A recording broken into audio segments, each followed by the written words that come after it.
Hi అండి, welcome back to our channel Kavitha Srinivas. ఈరోజు recipe వచ్చి బోటి కర్రీ అండి. ఎంతో టేస్టీగా ఉండే బోటి కర్రీ ఎలా ప్రిపేర్ చేసుకోవాలో ఈ వీడియోలో చూసేద్దాం. శుభ్రంగా క్లీన్ చేసుకున్న ఒక హాఫ్ కిలో బోటి తీసుకున్నానండి. ముందుగా మసాలాని ప్రిపేర్ చేసుకుందాం. ముందుగా స్టవ్ వెలిగించుకొని ఒక ప్యాన్ పెట్టి 2 టేబుల్ స్పూన్ ధనియాలు, అలాగే 1 టీ స్పూన్ జీలకర్ర వేసుకోవాలండి.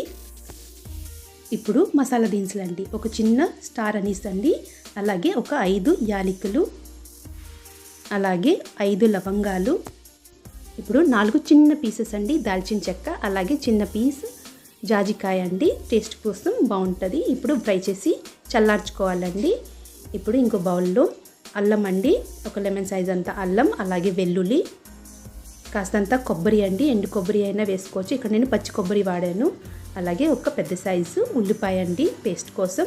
సో చల్లార్చిన ఆ మసాలా అంతా కూడా ఇప్పుడు వేసి ఒకేసారి మిక్సీ గ్రైండింగ్ చేసుకోవాలండి. మెత్తగా చేసేసుకొని పక్కన పెట్టేసుకోవాలి. బోటి కర్రీ కుక్కర్లో చేసుకుంటున్నాం కాబట్టి ఇప్పుడు స్టవ్ వెలిగించుకొని కుక్కర్ పెట్టుకోవాలండి. కుక్కర్ పెట్టిన తర్వాత 5 to 6 టేబుల్ స్పూన్ ఆయిల్ వేసుకోవాలి. నాన్ వెజ్ కాబట్టి ఆయిల్ ఎక్కువే పడుతుంది. ఆయిల్ హీట్ ఎక్కిన తర్వాత ఒక పెద్ద సైజు ఉల్లిపాయలు, అలాగే పచ్చిమిర్చి వేసుకోవాలి. చక్కగా ఫ్రై చేసేసుకోవాలి. ఆనియన్ చక్కగా వేగిందండి. ఇప్పుడు మసాలా పేస్ట్ని యాడ్ చేసేసుకోవాలి. సో ముందుగా ప్రిపేర్ చేసుకున్నాం కదండి, అది ఇప్పుడు యాడ్ చేసేసుకోవాలి. అలాగే 1 టీ స్పూన్ పసుపు, 3 టేబుల్ స్పూన్ కారం పొడి. సో నాన్ వెజ్ కర్రీకి కారం ఎక్కువే పడుతుంది.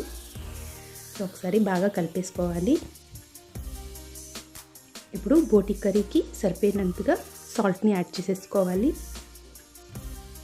ఒక 5 మినిట్స్ వరకు కుక్ అయిన తర్వాత ఇప్పుడు బోటిని యాడ్ చేసేసుకోవాలండి.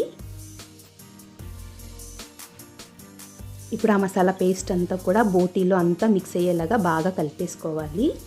కలిపిన తర్వాత ఒక 2 కప్పుల వాటర్ అండి. సో హాఫ్ కిలో బోటీకి 2 కప్స్ వాటర్ని యాడ్ చేసుకోవాలి గ్రేవీ కోసం. ఫైనల్గా బాగా కలిపేసిన తర్వాత మీడియం ఫ్లేమ్లో ఒక 5 నుంచి 6 విజిల్ వరకు వచ్చే వరకు పెట్టుకోవాలండి. సో చక్కగా బోటి కర్రీ అంది రెడీ అయిపోతుంది. ఒక్కొక్కసారి లేత మాసం ఉంటే ఇంకా తొందరగానే అయిపోతుందండి. నాకైతే 6 విజిల్ పట్టింది కుక్ అవ్వడానికి. సో బోటి కర్రీ అయితే చాలా టేస్టీగా ఉంది. తప్పకుండా మరి ఈ రెసిపీని ట్రై చేసి చూడండి. లాస్ట్లో ఒక టమాటో కూడా యాడ్ చేసండి చిన్న పులుపుతనం కోసం. సో మూత పెట్టేసుకొని స్టవ్ మీద పెట్టుకొని ఒక 5 to 6 విజిల్ వచ్చే వరకు కుక్ చేసుకుంటే బోటి కర్రీ అది రెడీ అయిపోతుంది. Thanks for watching.